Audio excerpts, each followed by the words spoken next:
A very good evening, ladies and gentlemen. It is indeed my honor and my privilege to have the ninth career conversation on maximizing career guidance and career development. And this evening, we are very honored and privileged to have Ms. Sareena Hopkins. She is the Executive Director of the Canadian Career Development Foundation. Welcome to the show, Ms. Hopkins. Thank you. It's a pleasure to be here. Just starting off, I know you have a lot of years of experience in the field of career development and career guidance and at the policy level as well. What was your inspiration of coming into this profession of igniting humanity? Well, like many, I came to this sector from a circuitous route. I started my career in mental health. I was working in community-based settings, dominantly with people who were living in extreme poverty, many living on the streets, struggling with addictions. And I saw the power of career development. The folks that I was working with, they did not see a future for themselves. They were lacking in hope. They could not create a vision of themselves in the future that was believable and compelling to them. And I saw the power of career development in having the capacity to help people to build that future vision, to build that sense of hope and belief in a future that could be possible for them. And so for me, there was huge excitement in the idea of working in a sector that really could work proactively and preventatively, that could work developmentally and from a strength-based perspective.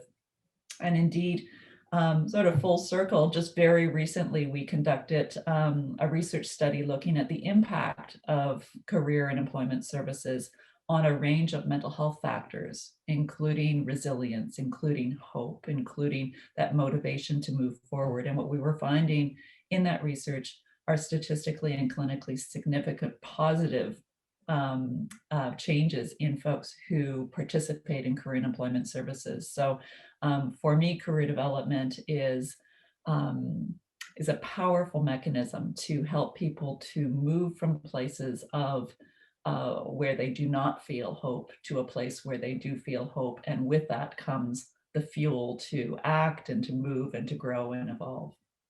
A very, very powerful start and very powerful concept of hope and instilling hope.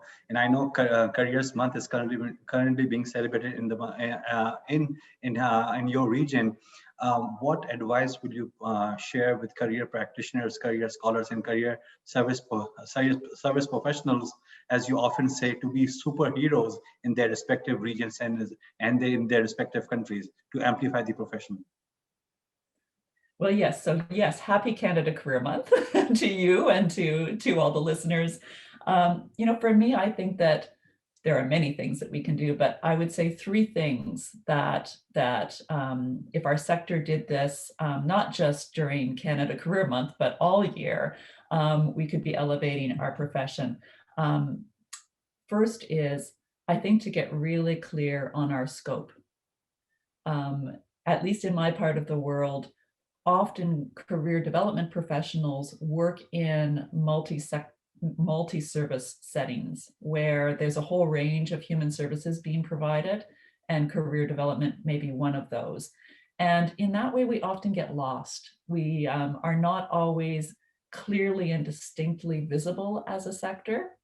And I think even internally, sometimes we struggle to know what makes us truly distinct from other counselors or from social workers or from anybody in a related field. And so I think number one is, I do think as a profession, if we're going to raise our bar and elevate our professionalism, we do need to get really clear on what is our distinct scope, what is our distinct expertise. Number two, and it's very much related to that, is to know our impact. What are the actual changes that occur in people when they engage in career and employment services? I mentioned, the reference to the impact on mental health. We know that from the research, and it's been confirmed multiple times. What are the other impacts? What actually changes for people? That becomes powerful and compelling when we start talking about, this is what I do, and this is the impact of what I do. And so number three is get out there and talk about it. Talk about it everywhere and with everyone, because we are really quite under the radar. You know, we are sort of, you know, like ninjas hidden around the world, and people don't know that we exist, and they don't seek out our services because of that. And the world would be a better place if they did, frankly. And so I would say, talk to your friends, talk to your family, talk to the person in line, certainly talk to the media, and talk to politicians, because the work that our sector does is critical work, and it does make a huge difference in people's lives, both at an individual level, but absolutely at a community and socioeconomic level as well. Our impact is deep and it is meaningful, and not enough people know that we exist. So I would say, get out there and talk about the great work that you do. Excellent advice. Thank you for sharing. I totally agree with being visible, especially being visible on social media. And as you very rightly said, that being articulate, I think as career professionals, it is very important. How can we advocate our profession with the media, with politicians, with policymakers? And the more clear we are in our communication, the more we can amplify this message across the globe. Thank you for sharing that. Talking of sustainability, I think sustainability is very important. You have done a lot of work on policy in different countries across the globe. How can we ensure that career guidance and career development is more sustainable? You know, policy is such a vital area. I will say, it's not a panacea, but it is a critical precursor to, I think, um, increasing the sustainability of the work we do. And I want to look at it from two lenses. The first is the lens of having to work in a system that is underpinned by poor policy, because I do think that's the reality for many of us in the sector. Certainly in Canada, those that work in public employment settings are on an uphill battle for most of their days, dealing with poor policy, you know, battling against poor policy. And I'll just give you one concrete example. Most of our public employment services are funded based on the number of people that get employed.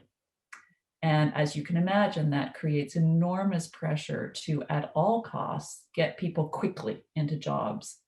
And so we have this reality where people will come for services, often with multiple complex issues. And many of them would be in the category of readiness issues. They're really not ready to work yet. They don't know what they want to do. They may have a range of unresolved issues that would make it impossible for them to be really successful in work in any kind of sustainable way. But the system, the policies underpinning that system, push our sector to ignore those issues and get people into employment quickly, which of course creates this spin cycle of a sense of failure. The individual feels like they have failed because they don't succeed in work. The career practitioner feels that they have failed because they haven't succeeded in meeting their outcomes. And so there is cost at all level when policies are poorly conceived. On the flip side, when we have strong policy, for example, policies around citizen entitlement to quality career services, that too completely changes the system. When that becomes the policy that guides the system, it opens up the possibility of actually providing needs-based quality career services with that policy support behind you. Now, I will say that good policy alone isn't enough. I mean, we have examples of excellent policy in Canada on many fronts. For example, our Council of Ministers of Education unanimously endorsed a policy framework for career education for public and post-secondary educational settings. It's a strong, strong policy document, but it's only been really lightly implemented across the country. So policy is the starting point. It's not the end point. I think too often we think, okay, if we can just get good policy, if we can advocate for that, then our work is done. But really the work only begins with good policy. The work then becomes, how do you advocate for that policy to be well implemented, fully implemented, sustainably implemented? And I think the last thing I would say about policy is that we have, as a sector,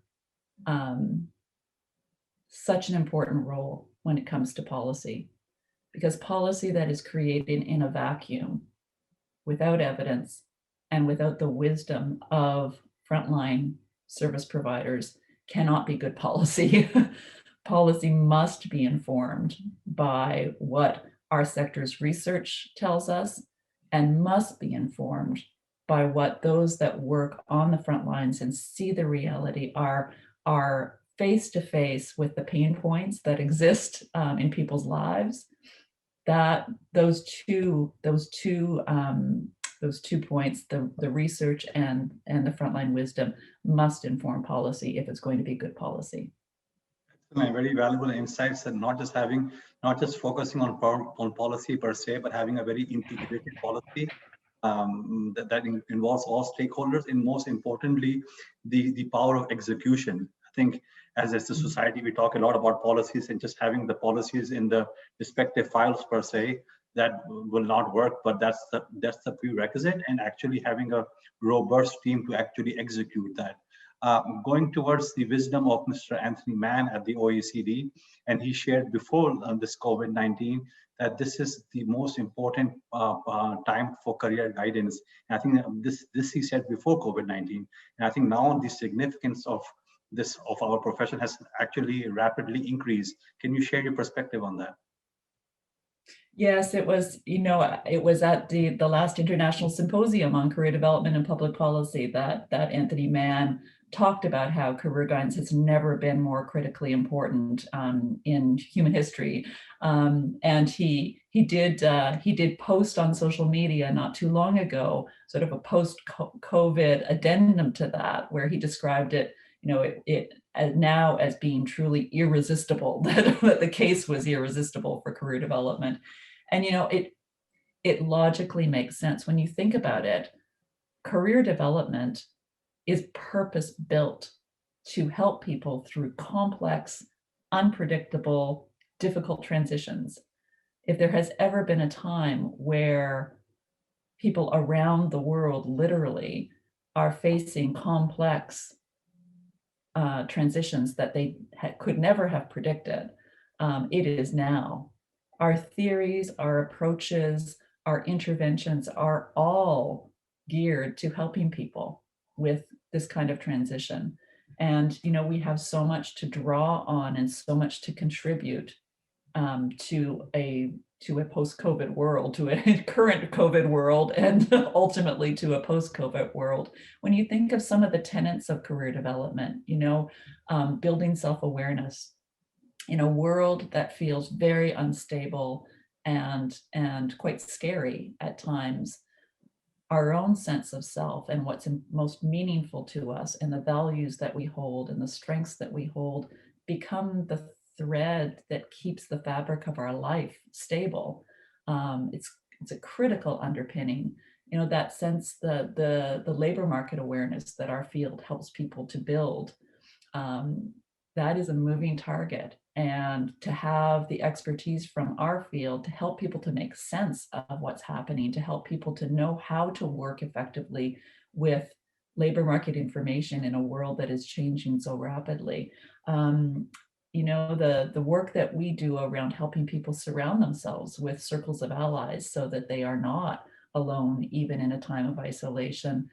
And, even our theoretical underpinnings, when you think of H.B. Gillat's positive uncertainty, how appropriate is that for this specific time in history? It couldn't have, he really was forward thinking when he coined that term.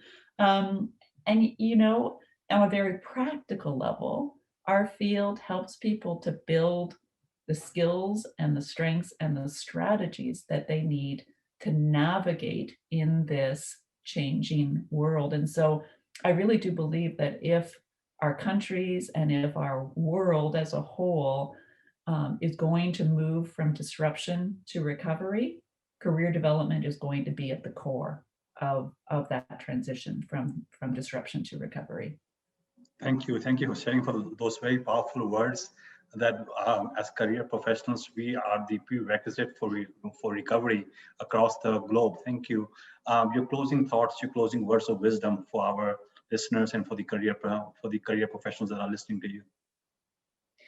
I would just say that I really recognize that just like those that we serve are struggling, I know that so many of us in this sector are struggling right now, struggling to try to continue to provide the level of service that you were providing pre-COVID, struggling to do so often in very difficult, under-resourced settings. And I would just say that the work that you do as career practitioners is so vitally important, and therefore you are vitally important. And so I would encourage you to take care, to stay safe and take care of yourselves, because we can't afford for those of us that are working to help people to move to recovery to not take care of yourselves as well. Wonderful. Thank you so much.